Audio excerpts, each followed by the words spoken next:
You want to have a conversation with the leadership team around what's specially unique and different about you guys. What makes you different from the competition?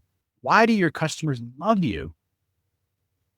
And let's explore what we can build around that, on that, leverage that. And I'm always looking for, again, universal truth. That's what connects us all as human beings. Universal truth. And when you can get to that in your messaging, or you can get someone to just sort of innately connect with universal truth in your brand, then you've probably won them, at least from an attention standpoint.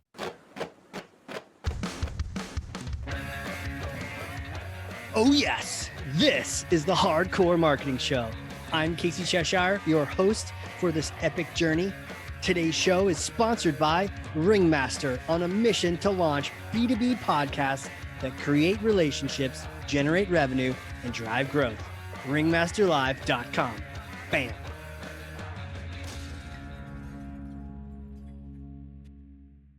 All right. The train has left the station. I'm excited. Why? Because my guest today is back. My guest is back from when? Well, let's just put it this way. He is one of the originals, the OG of OG. Episode number 28. We are crossing the 400 threshold right now. So this is from back in the day, 2018. What has changed since then? We're going to learn a lot about this guy.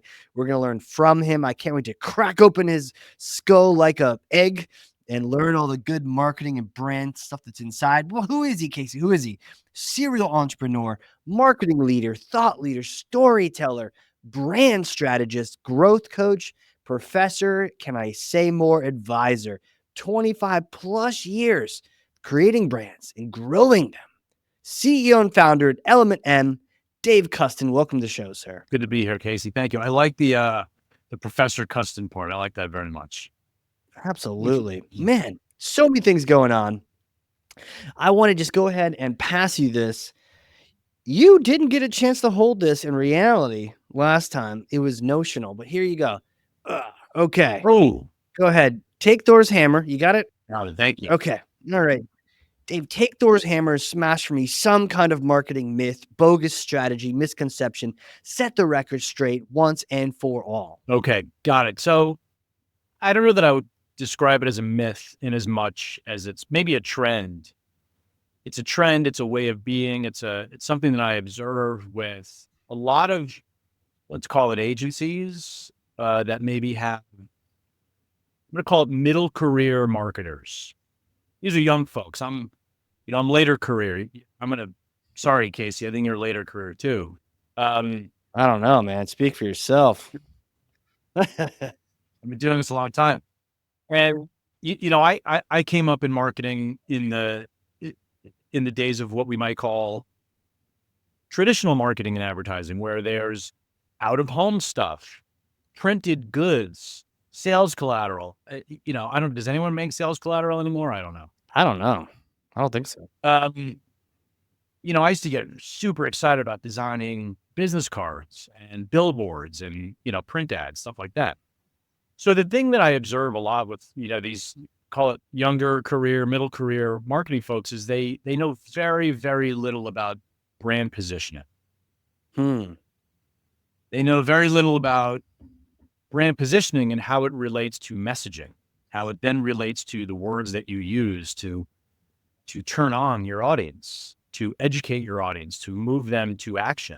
And when you don't know about brand positioning and the art and science of it, and I think it's really more art than science, when you don't know about it, you then don't know how to use the words, and you sort of show up like everybody else, and you look like everyone else and sound like everybody else. And, the results will track accordingly. Yeah.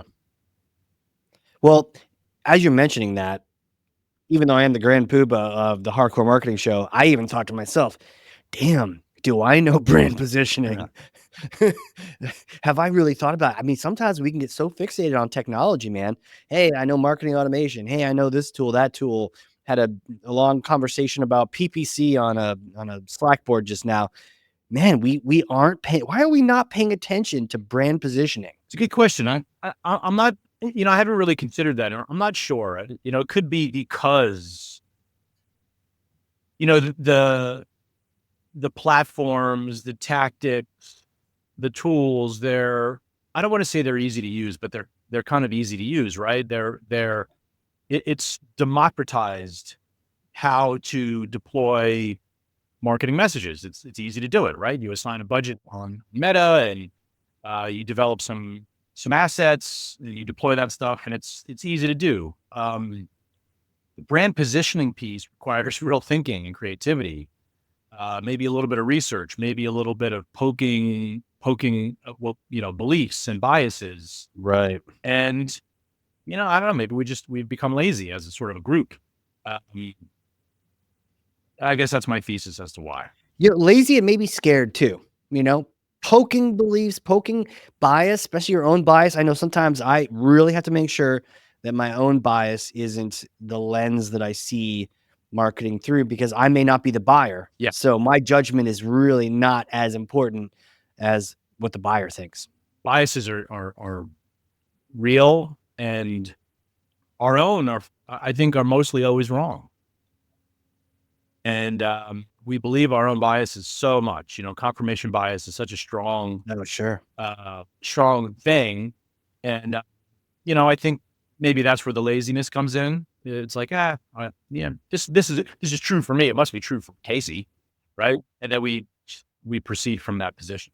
I mean, we just had the Super Bowl and, you know, how many times do we look at an ad and we go, "That's a terrible spend for $8 million. Ugh, what a terrible spend." But maybe the ad just wasn't for you. There were a couple ads that I saw. A lot of them were about like women in sports, and I was like, this is okay, I guess.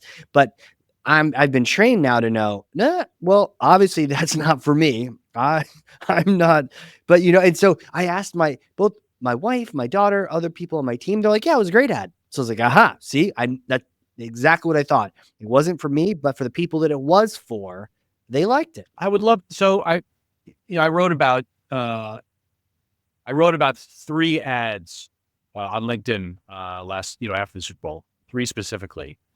I didn't write about the Nike ad, which is what you're referring to. I would love to ask your wife and daughter, or you can.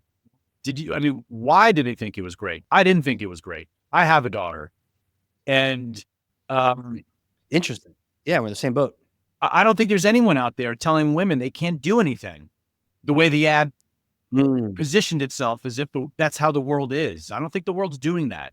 I think, mm. Bill Maher on Friday night, he talked about that ad specifically. He calls it a zombie lie. And it's a lie that just, like a zombie, won't die, won't go away. And, when I saw that, I'm like, bullshit. No one's telling my daughter she can't do anything, least of all men. Right, because you'd be the first person to say Of course. you'd be calling bullshit before anyone, right? Absolutely. Yeah, same. So, I'm curious about that. I'm curious why. I get girl power, and I understand where it comes from, and I can understand why wife and daughter might like it. But I would really want to kind of dig in a little bit and be like, why? Interesting. I think there's a little bit of there's some additional bias toward the ad. Um, I know right now with teenagers, white Nike socks are in, right? Like shin length. It blows my mind, right? I'm the old guy wearing like ankle or no show, right? I'm just I've evolved. My socks, you see, people don't understand. My socks evolved from I had to wear those stupid Of socks course. up to my shins with a stupid blue stripe on them. So my socks have gotten smaller over time. And it's coming back. Now the kids are making their socks bigger and bigger. But those little white, the white Nike socks, you probably spend $30 on like half a sock, but with that little swoosh logo on it, that plus stupid loafers, that's in right now in middle school. And so I think there's a little bit of that, you know, maybe the dog's chasing the tail a little bit, where it's a brand that if it's already got that luxury in your mind, then you kind of give it a little more credit. Like, like me, Mountain Dew. Like I loved the Mountain Dew ad. I was like, that's part and parcel for Mountain Dew. They had Seal as a seal. Like, what's not to love? That was so weird. It was so weird. um, Yeah, listen, first of all, I'm glad I'm not in middle school because I would not want to wear Amen. socks and loafers. The other three ads that I wrote about were maybe it was four ads: uh, Instacart, DoorDash, and Uber Eats. And I thought those three ads were truly terrible. Um, Uber Eats, sorry, no, I said Instacart, Yeah. DoorDash, in this order: Instacart.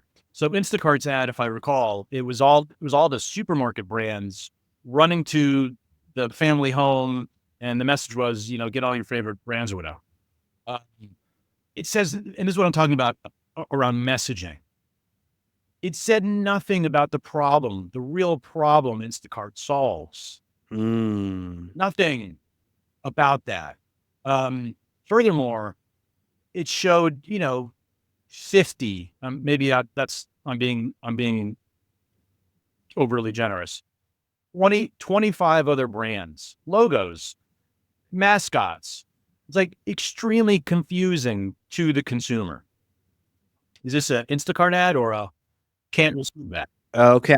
I must have missed this getting chips or something, but I see what you're talking about now. Just a bunch of so yeah, it is a confusion. They're literally Energizer bunnies in there, Correct. the Old Spice guy on the horse, like Correct. everything's that's interesting. Very confusing messaging. And again, moreover, I could probably live with that. But moreover, there's no what's in it for me as the consumer that solves my problem. Listen, we're talking about the basics of life. Eating, right? Like, they're showing a family in the kitchen and the groceries show up and whatever. It's like this is problem solving type stuff.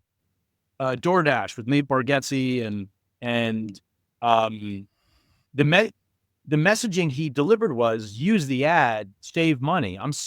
Use the app. I'm saving money is what he said to his accounting team or whatever, which is complete bullshit. Like saving money versus using the app versus what? Not using the app. Everybody knows you use one of those apps, you overpay for the thing you buy. So now you're like kind of lying to me. So again, messaging was terrible, and it didn't address the true problem it solves. It just wanted us to emulate being like Nate, where we're kind of frivolous, but pretending to save money. And then Uber Eats, the exception with Uber Eats was I liked the setup. Do you remember that one with McConaughey? Not McConaughey. I'm looking it up right now. But before we get to that, yeah, the door, like if you're gonna be an upstart brand, right, you got to bring something memorable. And Uber Eats is like the one you go to. So at least in my experience. So like these other guys, they have to do something more disruptive. To your point, than just yeah. Okay, so I got Uber Eats up now. They're eating ice cream at Lambert Field. I don't. Uber Eats with McConaughey was the setup was the NFL was created to create opportunities to eat or snack, to eat different foods. So the setup was clever, but like the ad was so in love with itself. All three ads visually look the same to me, like they could have come out of the same creative shop.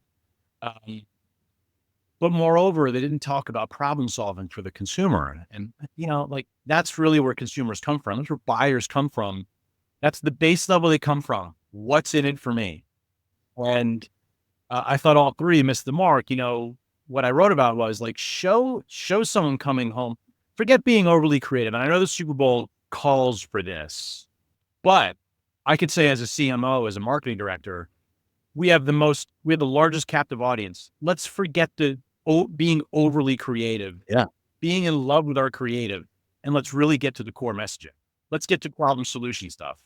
It's show someone coming home like bone tired from the week. They've been breaking their pink all week at the salt mine, and how one of these three apps solves the problem elegantly, easily. And then the fourth ad that I wrote about was I might say it wrong. He cares about us. Oh, hold on. Before we get to that one, let's just Uber Eats. I just looked at it. It definitely gives off the vibe of like, hey, we spent money on McConaughey, and then Correct. Yeah. it's like he's going to theater camp, and he gets to play this part and this part and this part. Like yeah, you know, they were already bored from him driving the car and talking about Salesforce AI. So, like, he doesn't really do it. Like, I don't care that he can act 4 parts. I love the thing that you highlighted, the guy that just came out of a tough day at work, something that says like, "Hey, reward yourself." You know, Absolutely. this meal's for you. Like, this is your comfort food in your home that you didn't have to cook. Why? Because you earned it, right? And so, because then you get people looking at their phone going, "Yeah, it costs more, but I earned this." Like, you know, that would have been so much more compelling Okay. Yeah, I agree. than, "Oh, McConaughey was clever." You know, and then watching him eat wings was just weird because you know that he's not really human and he's not actually eating those wings. You know, like Yeah. that just was weird. He occurs to me like he's, in that ad, he's just so in love with himself, doing the thing you're talking about, like acting in all the different characters. Right. Right. The creative loves itself too much, and when that happens, the messaging gets lost. It just does. All right. Well, you said there's one more. You were gonna. Okay, so the fourth one, he cares about us, or he gets us. This was a religious group, Mm, and it was just beautiful advertising. he gets us. Is that no? That's 23. What is it? He gets us. It might be. I don't know if I'm saying it right, but it was beautiful advertising. It wasn't a direct call to action, direct response to advertising. It was more brand advertising. Um, they used Johnny Cash song, and it was just beautiful imagery and a beautiful message. It was moving. It Yeah, I remember this. This was moving. And you know what? It wasn't political. It was just people being good to each other, and I liked that. Yeah. Now, it was that just here's the thing. If you could spend 8 million, was that someone just being cool and promoting God for $8 million? Well, Or they're obviously a well-funded, you know, they're not an advocacy group in the true sense, but they're looking to generate more followers. And so, the the audience is the right audience. The NFL viewing audience is the right audience for that. you know what? Yeah, I went to hegetsus.com and it just says, "Hey, that Jesus showed us what greatness really." All right. All right. They're just putting their money where their mouth is, and that's cool, I guess. Yeah. Yeah, just a campaign. So, yeah, like that was both artistic and but honestly, I got to tell you, what was it last year, a couple years ago, the stupid QR code bouncing around on a screen. Like, who didn't want to scan that and be like, they didn't even put hints on this on the it bounced around for a minute. And why not do that again? Like, who isn't curious to know? That's absolutely creative with respect to that's, I don't want to say there's wrong creativity and right creativity, but that's using creativity to uh, create action from someone, to spur action, to get them to move. I mean, and in this case, literally, like they would get out of your seat maybe and zoom in on the thing. So Yeah.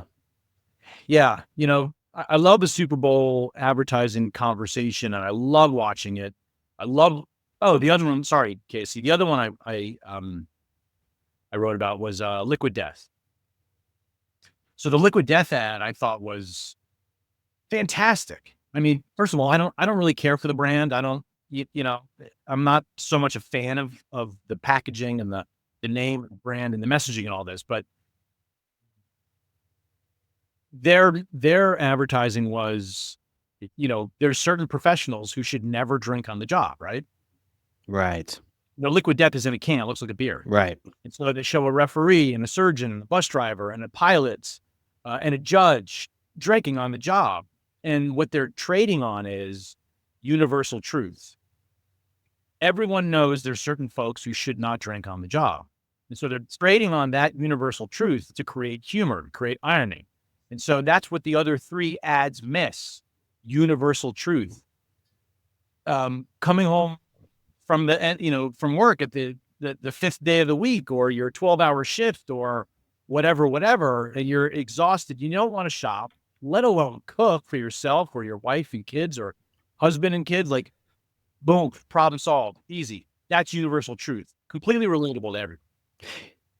Yeah, you know what? And I think keep thinking back to that. When I was hanging out with you in Miami, um, I ordered, I don't know which day it was, but I ordered a Cubano. Like, hey, I'm down in the land. Let me get an authentic sandwich. And by the amount of money that was tacked onto this like simple but very tasty sandwich, by the time it got to me, and yeah, I did, extra dollar to make it faster, but like that was expensive. It was kind of dumb. But you know what? It was a really good sandwich, and I was on a business trip, so it was okay. I'm just not doing it every day, but like it was, and it worked, and I didn't have to get everyone else was ordering salads, and I'm like, "You guys, we're in Miami. Let's get some real food here." And so I went off on my own, and I got this thing delivered, and it was worth it, you know? No problem. It's like zero in on that feeling that people Yeah. have when their food arrives. Yeah. Yep. Yeah, universal truth. Dude, so tell me, like, I'm sold. We see people doing it right. We see people doing it wrong. How should we approach this? You know, for the marketer listening, doesn't know brand position, they want to start thinking about this and giving it credit. Where do we start? So, if you're launching a brand, it's a little different. Um, you're launching a brand, you have a blank sheet of paper, right? And you know, you want to look at who's in the category now. Yeah.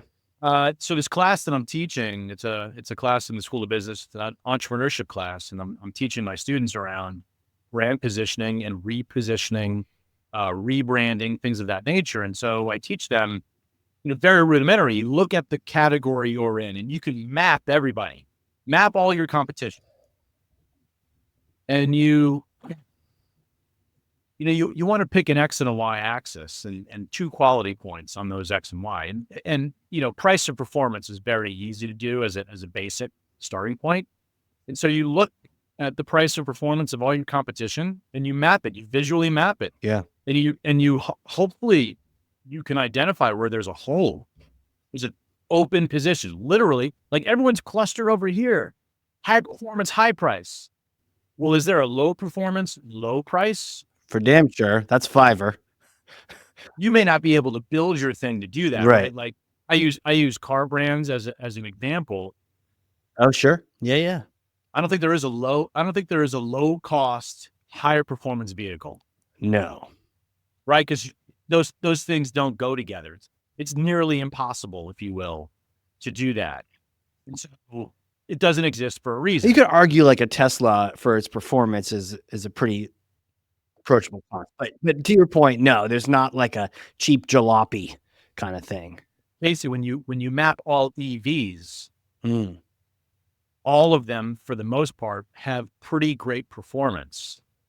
So I push back on that, interesting. Yeah, yeah. Okay. right? So like that's where you want to start. And then you want to build your brand, your product features and benefits around that open position. Furthermore, you want to name your company a certain, you want to engage in creating a name that's memorable and unique and an invitation to learn more. If you're in the audience, tagline, messaging, brand identity, all this stuff. That's where you start. If you're a new brand, if you're an existing brand, you got to do an audit, right? Like, what are we saying? Who are we saying it to? Who else is saying the same thing? How do we shift our messaging to be different? Now, it's got to be rooted in truth. You can't just say something that's better and different and then not deliver on it. Yeah. You want to. Now, when I'm saying you, I'm speaking to the entrepreneur, the business owner. It's like you need to be responsible for building a business that really delivers on your promises, and you want to identify the messaging that is connected to those promises such that your audience pays attention, right? You want to disrupt thought patterns. You want to disrupt all the other noise in the world so that they pay attention and say, oh, well, okay, I have that problem. Maybe these guys can solve this problem for me. Disrupt the thought process, right? It's not just, whether it's the ads we're talking about or just or your brand, you're not e- the memorable doesn't have to be the shock value. It could just be the fact that you're saying what needs to be said and addressing the problem. Yeah. So I think there's a distinction to be made between advertising copy and, sales education copy, True. Yeah, yeah. right? Advertising copy could be quote shocking, as you say, or hyper disruptive. Um, but then, then there's your content marketing content, right? Mhm. And your content marketing messaging. And that's different. That's built around, problems that your customer's dealing with. Right. So you said an audit. What are we saying? Who are we saying it to? Probably most people listening have a brand they're kind of stuck with. At least you can't just pivot tomorrow on it. How do you is it small changes? How do you start making changes to your positioning? Yeah, good question. Really good question. So, I've been engaged many, many times over the years to rebrand and reposition Mm, uh, organizations, um, brands, businesses. And so, you know, it really starts with a conversation around the owner and or the leadership team. What makes you special and different? Let's build a brand around that. Let's let's evolve our messaging. Sometimes revolution is required. Most times evolution. There's a big difference between revolution and evolution. Sometimes revolution is required, right? You just tear the whole thing up, start over, like really start over. Maybe new name is included in that. Um, but very often evolution is a good prescription. And you want to have a conversation with the leadership team around what's specially unique and different about you guys. What makes you different from the competition? Why do your customers love you? And let's explore what we can build around that, on that, leverage that. And I'm always looking for, again, universal truth. That's what connects us all as human beings. Universal truth. And when you can get to that in your messaging, or you can get someone to just sort of innately connect with universal truth in your brand, then you've probably won them, at least from an attention standpoint. You may not win them in their business, but they'll pay attention. Like, okay, so went from the attention first. Question though, like the idea, why do your customers love you? What if you're not sure if they do? You want to ground this thing in truth, rooted in truth. Do your customers love you? Do they just tolerate you? What if someone listening has a brand where it's like they're just somehow they don't love them. They just use their services. yeah, like our customers hate us. They tolerate us, as you said. They tolerate us, yeah, which is probably worse than love or hate. Probably. Yeah, and if you and I were having that conversation, I would Yeah. I would get really curious, and I would say, well, why do they tolerate you? They need you. Like, there's no other option. Right. Um, whatever product or service you provide, they must have it. Um, Yeah. do you want to keep it this way? Do you like it that they just tolerate you, or do you want them to love you? Is there a new market segment that you can attack that does not know about you that we can go after? So, I would get really curious and ask a lot of questions like that to see again where that open position may be, and then we can.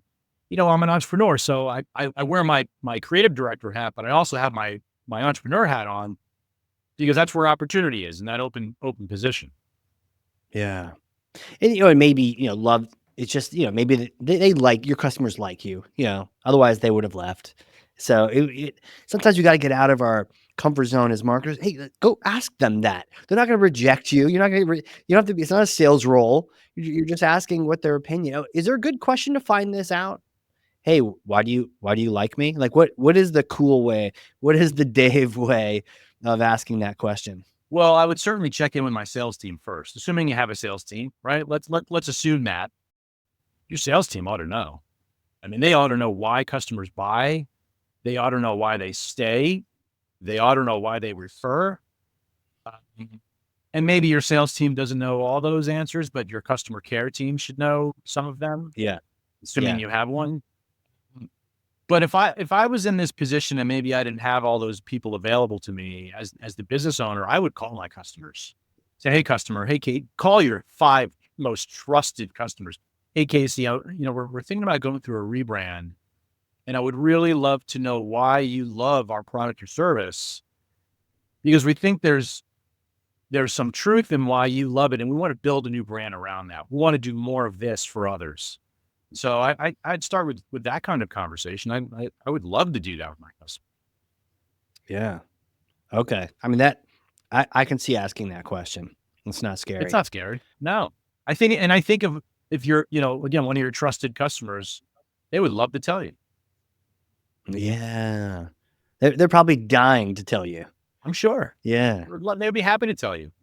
P.S. They'll also be happy to complain, um, which you'll also listen to, because there might be opportunity in that. Right. And if you hear the same 10 complaints, shit, I'd pay attention. Absolutely. And Yeah. and maybe if they're complaining, those 10 are complaining, there's other customers of other companies in the same vertical that have the same complaints. Again, maybe there's some new feature or benefit you can build, new product you can build, um, steal some customers from others. It's true. The complaints could be, opportunities because it's feedback either way. They are absolutely opportunities. If not to retain customers, to acquire new. Where do you go from that? You've asked these questions, you've got some good details.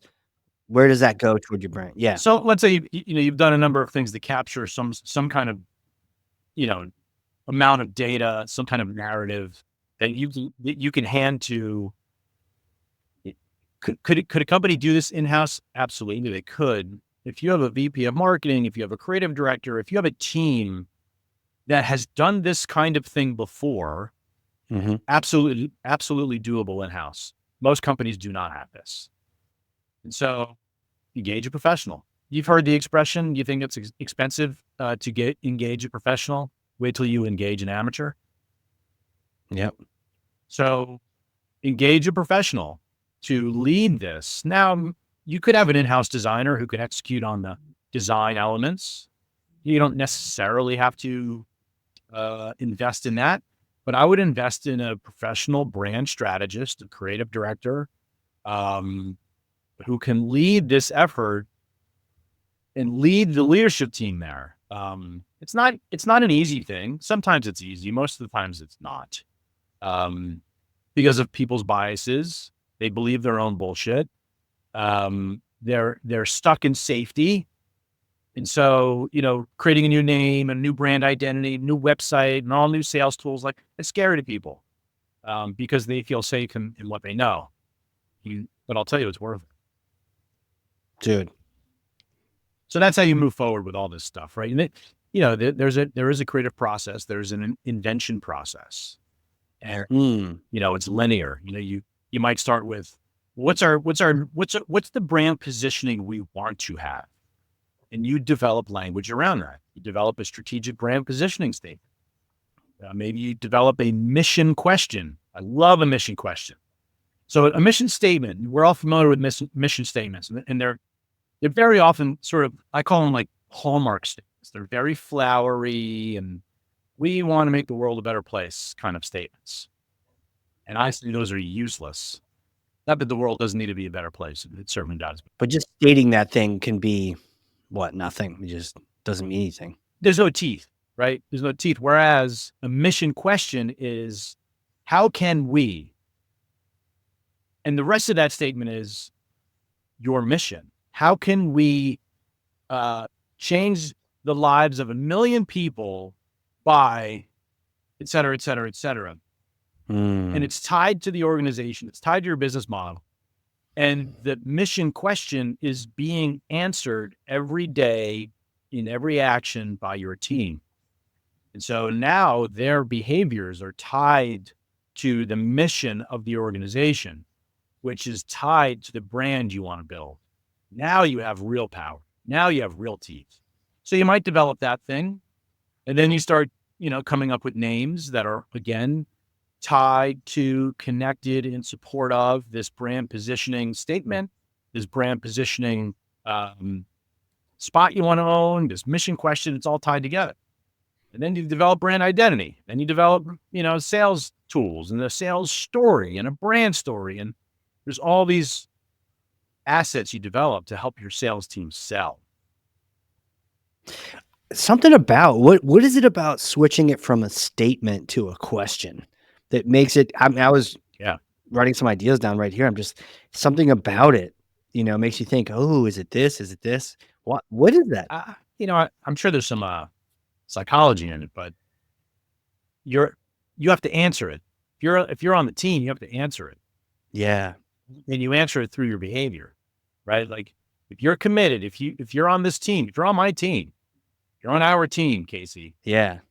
You have to answer this question through your behavior of your job, right? Like, how can we, whatever the organization is, how can we support? How can we deliver? How can we change? How can we, etc. Yeah. You have to now answer. But the key is for the leadership team to keep this mission statement alive every day, every week, every month. In my other company, Content Bacon, we have a charter. So we developed a charter when we started the company. It's more than a statement; it's many statements, and we read that charter ahead of every quarterly meeting, every weekly meeting, and so we keep that statement alive, and every team member could probably recite it without looking at it. And by doing that, it keeps the spirit of that charter alive, and they answer the charter. They meet that charter through their behavior. Do you have a question in that charter? We don't actually. What would it be if you were to craft it? Oh, so like if I'm doing this on the spot, it would be like, how can Content Bacon help its customers connect with its prospects, all over the world? Might be something like that, right? Dude, this is why our teams need to partner together. Exactly. Shout out to Wendy. Yes. Because I literally wrote, how can we connect the companies of the world to their buyers? Yeah.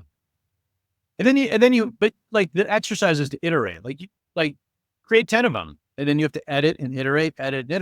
How can Content Bacon use content to help customers leverage their CRM and turn them into constant revenue machines?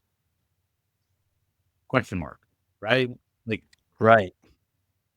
Okay. So like, how can Ringmaster leverage podcasts and communities to connect buyers, connect companies to their buyers, to their customers? then you develop this statement and you have, or this question, this mission question. And companies can have both being a strategic positioning statement and a mission question. They should kind of work in concert, be related. But you keep this mission question alive, it becomes a part of just who you are as the CEO, as the VP of sales, whatever, and you answer it through your behavior. But it's so important that you keep asking that. You're asking that every quarterly. You're bringing it up. You can't just craft this thing, have it printed up all pretty on the wall, Right. and then just never talk about Yeah, it. mission statements often, they end up on the website perhaps, and like no one cares. Yeah, those get dusty. Those pages, Very. no one's been there since the days of AOL, Exactly. AOL pages. Dude, how do people connect with you? Where do you want them to go? Content Bacon or your branding? Yeah. Like where do they go to connect with you and learn more? Okay, so first of all, I'm on LinkedIn. That's probably the best place. But if people want to know more, learn more about Content Bacon and content marketing and using content to tell their story online in the digital space, they want to use content to improve their CRM health and wellness. Let's say use their CRM fully. Visit contentbacon.com. If people want to learn more about brand positioning, brand strategy, rebranding, etc., advertising, they can go visit element-m.com. And if anyone's interested in growth coaching, I'm a balloon growth coach, and just connect with me on LinkedIn, and I'll tell you all about balloon growth and how it helps leadership teams and entrepreneurs get more out of their business. Dude, love that.